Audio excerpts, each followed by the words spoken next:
Welcome to Philosophy of Value Workshops number 39 of Series 7.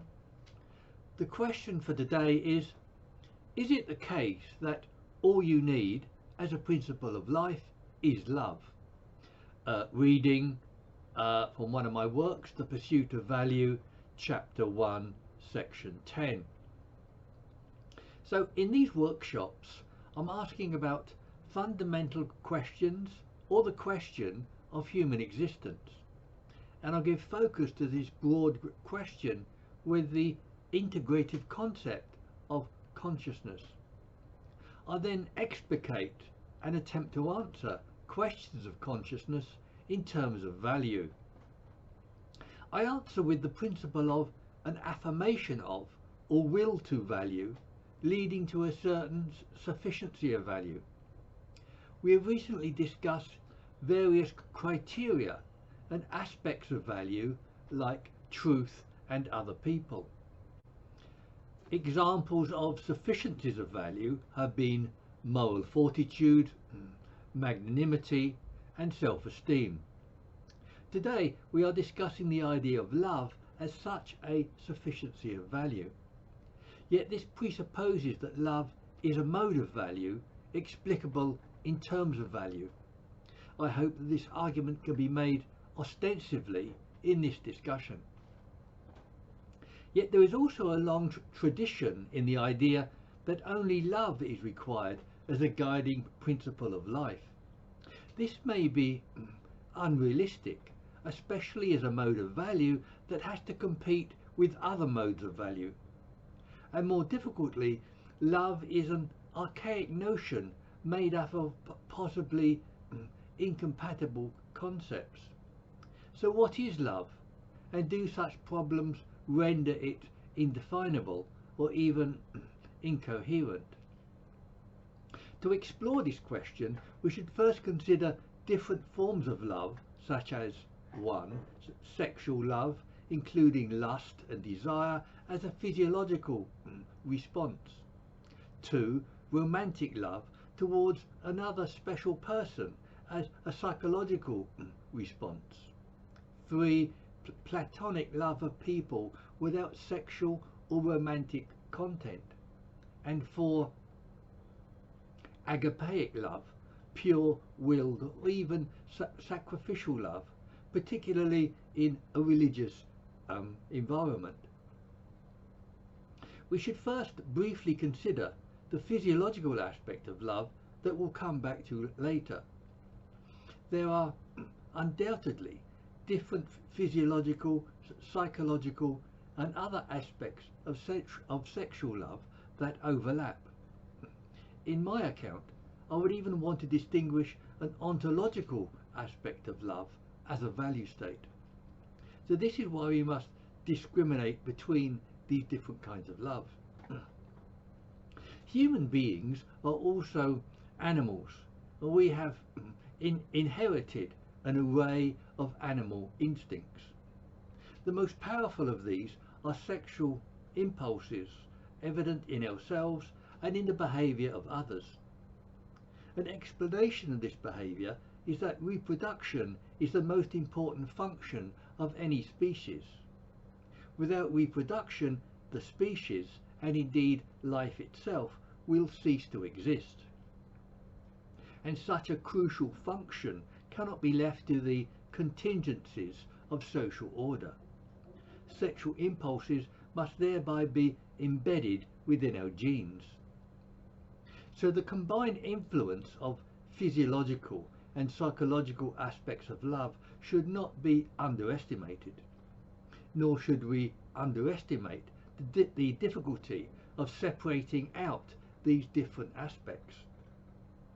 Aristotle said that being in love was like being chained to a maniac, and the Thai word for love is dokba, which means falling into madness. Further to this characterization, we must also consider the long tradition of love as a principle of life. For Plato, love is a perpetual desire for the beautiful that we can't have, and the search for our other half. For religion, love is an expression of a search for God. For Freud, love involves childhood regression and search for a mythological wholeness. And for the hippie movement, love was a panacea expressed in their idea, all you need is love. This extreme view that all you need is love in the form of feeling alone is subject to criticism. Firstly, without going into details, the idea of anything as a single panacea is philosophically naive. That is, love cannot adequately serve as a principle to guide every aspect of human life. Secondly, non-cognitive feeling states like love are blind. That is, they need guidance of facts and reason. Yet of course the entreaty all you need is love is a romantic metaphor, but it's a metaphor of what? As stated above, love is a particular mode of value, but its particularity needs to be explained. Schopenhauer unexpectedly has a lot to say about love and is as an expression of a universal drive. But he held that individual love is an illusion, a trick of nature to ensure reproduction, and that individual love is really driven by an underlying universal will. In my view, Schopenhauer's belief in a universal will has obscured the reality of the individual experience of love. A similar chauvinism is evident in his negative view of women's involvement in romantic love. Yet his tentative connection between love and volition is interesting nevertheless. And a similar connection between value and volition is found in later existentialism. Simone de Beauvoir's defining feature of love is thereby between authentic and inauthentic romantic love. As we might expect, inauthentic love involves dominance, control and dependence on the other. Authentic love involves mutual recognition of freedoms where neither partner is subordinate to the other. Nor should all of the lover's meaning be dependent on their love for their partner. This existential distinction between authentic and inauthentic love raises some relevant points for this paper. One is about the quality of love as a mode of value and its relation of dependence to its love object. A similarly ambivalent relation is often posed between a believer and the love of God. The question is whether God evokes love or makes the believer a subordinate object. We can note that de Beauvoir's 1949 classic, The Second Sex, was banned by the Vatican, and historically the Christian Church has not had an easy relationship with human sexuality. Yet there is a long religious tradition of relying on love as a principle of life which does provide guidance. Jesus, for example, reduced scripture to two rules: love God and love other people. But love here is directed towards God. And St. Augustine said, "Love and do what thou wilt," but this assumes that these actions are informed. In modern Christian situation ethics, love is an expression of a guiding principle. But here again, love is a formal principle of ethics subsequently given content for action. In another religious qualification, Søren Kierkegaard regarded Christian love as unconditional and without self-interest. Yet Kierkegaard held extreme binary views expressed as either or, and such absolutist views in motivation or anywhere seem naive or even impossible. Many hold the view that completely unself-interested love or value is impossible. That is, love or value has to refer back to the self as the origin or ground of value. As in ethics, the question is of degree and quality of self-interest rather than its existence or non-existence. All motivation seems to be reflexive and self-regarding to some extent.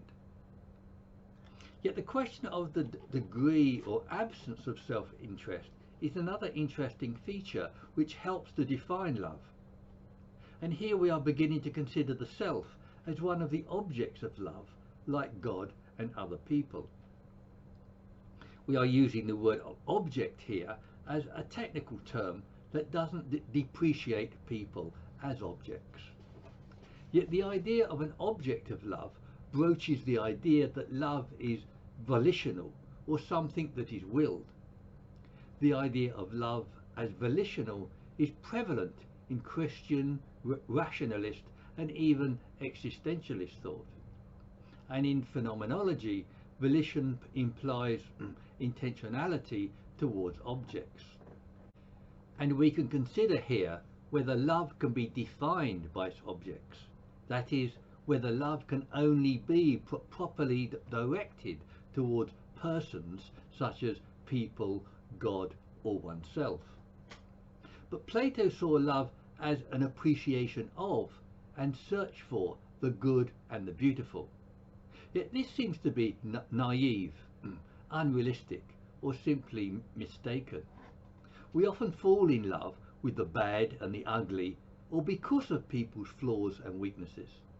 And we can fall in love irrationally over a person's photograph or even just their name. It's often said that we must know someone before we can love them, but the people we love are always unknown. The individuality and separateness of consciousness renders other people ultimately unknowable. But it is this unknown, individual and unique consciousness of other people that we love. A perfect clone replacement, minus the undesirable traits and their unique identity, will not do. In this sense, we can love the unknown as an act of faith, not knowledge. And I have argued elsewhere how such an absence is a criterion of value. As a mode of value, we are asking here how the object of love affects the quality of that love or value. And there are different objects of love, like beauty, people, God, excellence, money, knowledge, or truth. We can argue that the objects of love affect the quality of love for the following reasons. The idea of love having one fixed essence or nature, as Plato thought, has been overturned. This is because the objects of a mental state, like love, constitute its character to some extent. That is, on an externalist view, consciousness is shaped by its intentionality towards objects. And God and people are special kinds of objects which produce a certain quality of love. God is the believer's highest value, which focuses all belief and knowledge into one idea. And if the objects of love are distinctive, we can expect the quality of that love to also be distinctive. Other people are special cases as objects of love for the following reasons. 1. People are intrinsically valuable, self-conscious beings. 2. People are value-seeking beings who can value themselves. 3. People can attribute value to us, which is vitally important endorsement of our self-worth. If the objects of value affect the quality of value, this might imply a hierarchy or priority of values. An intuitive hierarchy might be God, people, morals, truth, excellence, pleasure, money, etc. And hierarchies of types of love might run from agapeic, platonic and romantic to sexual love.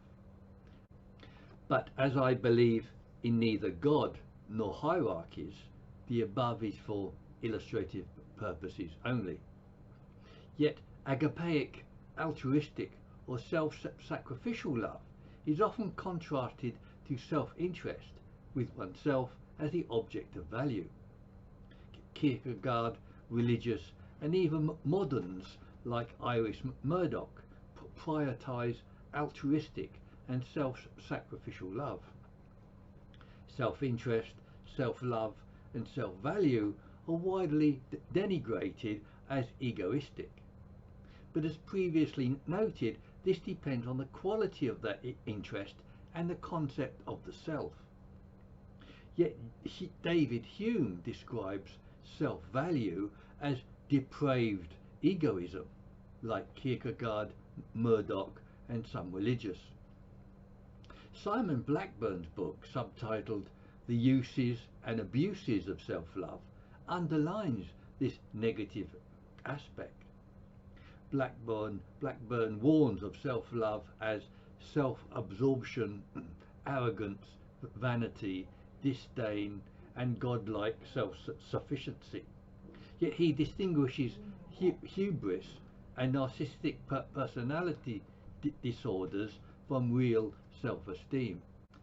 And he interestingly qualifies self-sufficiency as godlike self-sufficiency. We will discuss self-sufficiency as value sufficiency shortly.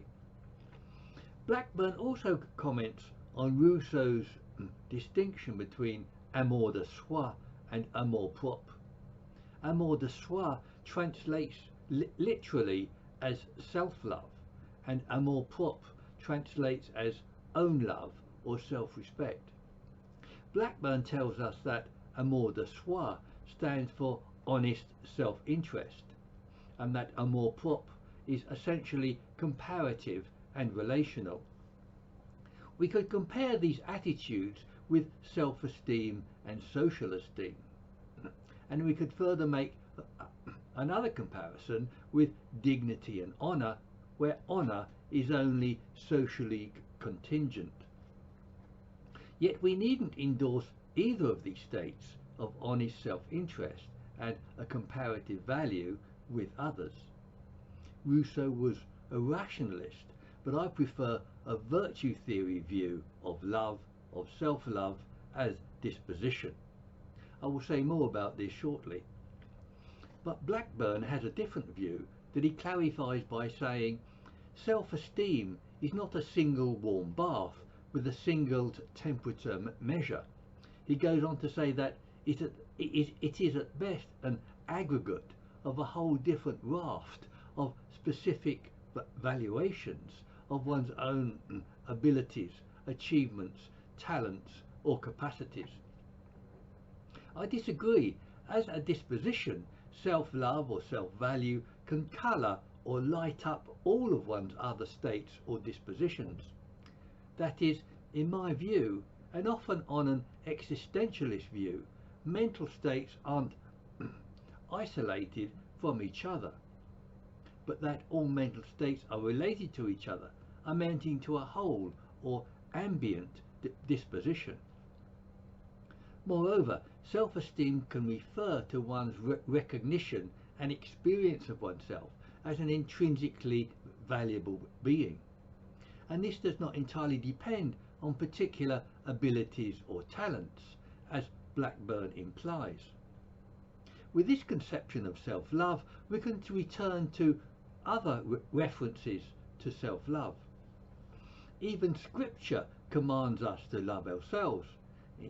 In Leviticus 19:18, Matthew 19:19, and Matthew 12:31. And other churchmen like Bishop Butler held self-value to be an ethical virtue. Modern psychology, from Alfred Adler to Freud and Jung, further agree on the importance of self-esteem. And Max Scheler further explains that self-love isn't the same as egoism, which he explains is the very opposite of self-love. These different definitions and positions call for qualification about how and what aspect of the self is valued. It seems to me that the crucial distinction here is the particular concept, aspect, or kind of self that is valued. We have previously discussed personal identity and the self, but we can give examples here. For example, the self as a body, conceptions of intelligence or beauty, a conscious being, or a value being. These are different conceptions of the self that are referring to objects of love or value. So we can now extend the idea of the object of love or value influencing the quality or character of love. We have cited several examples of objects of love and value which produce different qualities of love. These were, for example, God, other people, oneself, truth, money, food, and happiness. And I have even proposed the idea of an absence of supporting cognitive objects as a qualification. That is, the relative absence of supporting objects can be used as a criterion of value and value sufficiency. For example, moral fortitude, maturity, and indeed love all have a reduced need of social or cognitive support. To extend this idea of absence, we can ask, can we be in love if there is no one to love or is absent? We usually love someone, but is love possible, or even better, when we just love in general? We are now talking about love as a disposition or a more refined kind of value state. And in the same way, is it better to love without needing to be loved in reciprocation? These are examples of absence which implies judgments of preference and quality. The notion of absent supporting frameworks implies the idea of a sufficiency that can exist without them. I frequently refer to love as an instance of sufficient value that declines external support. For example, lovers typically have little care about what other people think about them. And in Scripture, John writes, "There is no fear in love, but perfect love drives out fear." The fact that lovers typically don't care about what other people think of them may be just thoughtlessness or indifference. But placing love within a theory of sufficient value with other such states makes this less plausible. Other examples of value sufficiency also express such an independence from external or cognitive support. For example, moral fortitude, maturity, patience, courage, dignity, and of course love. Conversely, dependence or self-indulgence are the opposites of a sufficiency of love or value. Yet as alternative to this view, we can consider other origins of love which might not be influenced by objects. I want to comment on 4 origins of love as physiological, psychological, social, and phenomenological. And these might be compared to the earlier noted sexual, romantic, platonic, and agapeic forms of love. The physiological origins of romantic love has 2 aspects: sexual instinct and pair bonding. Reproduction, parenting, and pair bonding is so crucial that it must be genetically imprinted by instinct. Physiologically motivated love is often considered less worthy than other forms of love. This view has Judeo-Christian origins, but it's a view that we might sympathize with. There also seems to be a psychological basis of love, expressed in relations with people in different ways. Evidence shows that heterosexual and homosexual love are both psychologically and sociologically determined. Yet both heterosexual and homosexual love share sexual drives and a desire for pair bonding. These seem to be both psychologically and socially motivated forms of love. The social basis of love derives from fellowship, social solidarity, or what we called platonic love. Yet social endorsement involves ideological frameworks and objectification of sexual codes. Heterosexual and homosexual love receive varying endorsement or reprobation. Religion, morality and culture provide an objectification of sexual or social norms. Yet there is a tension or conflict between such norms or conventions and physiological impulses and desires. With respect to norms, the idea of Mr. or Miss or Ms. Right set preconditions for the very experience of falling in love. For example, La Rochefoucauld held that few people would fall in love if they had never read about it. But anthropologists and people in love might disagree with this highly cognitivist view. The phenomenological origins of love might be said to lie at the executive level of consciousness. This view is favoured in religion and ethics, expressed in the capacities of choice and the moral will. But religion and ethics aren't in a position to provide an ontology of such choice and moral will.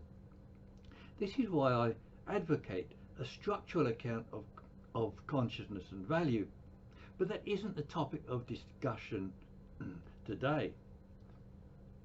In conclusion, I began with a hypothesis and a definition of love as a mode of value and as a value state. As a value state, love completes a pantheon of values that helps to complete a theory of value. Yet love has been presented not just as a value state, but having a certain sufficiency of value. Yet even then, it must compete with other sufficiencies of value like moral fortitude and meaning. And in an analytical rather than a descriptive approach, I have named several properties of love. For example, as a value state, we can define love or value as having a preference for one thing over another. But love involves more than a preference. It also involves a warm and affirmative attitude. Yet a warm and affirmative attitude involves two features. One, warmth as varying degrees of affect or feeling depending on the type of love. And two, a positive affirmation, which again is produced in different degrees. And we also define love as a value state that possesses a certain sufficiency of value. But we've defined a number of other value states in the same way. Even happiness and pleasure have been attributed with their own kinds of sufficiency. Yet we have seen how both value and love involve objects which modify their character. In defining values by their objects, love might be defined as the valuing of persons. But love has been used to describe an attitude also towards inanimate objects. Yet this may be a misleading way of using the word love, and it certainly should not carry the same intensity as when referring to persons. So assessing love, at least partly by the nature of its objects, has some credibility. And in this way, the idea of self-value can be either a vice or a virtue, depending on how the self is conceived. And another aspect of the quality of either love or value is the degree of absence as a cognitive object. I previously described this as attenuated cognition to explain both moral fortitude and mysteriousness. Here it is presented as explaining being in love without having someone to love, and it similarly explains a preference for loving someone rather than needing to be loved. So finally, we can ask the question, have we explained love as a mode of value in terms of its origins, its objects or their absence, its sufficiency, affect, affirmation, and their varying degrees? And we can also ask whether love is a greater virtue in the absence of an object of value. And was Kierkegaard right that Christianity has cast aside all self-referential love as an object of value? So let me have your comments and criticisms at the meeting or on websites like Zoom or meetup.com.